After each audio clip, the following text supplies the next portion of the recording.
Vairāk kā 400 izglītības darbinieku pulcējās Rīgas Kongresu namā uz Latvijas skolotāju kongresu.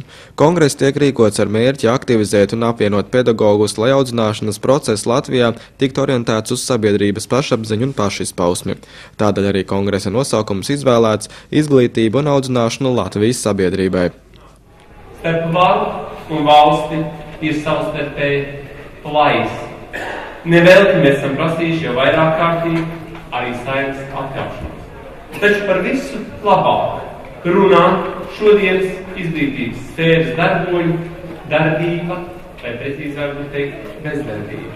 Un par savu naudu pedagogi jau vairs tiešām, kā teica valsts prezidents, nav gatavi klausīties šo ierēģu pseidozinātnisko murgoloģiju.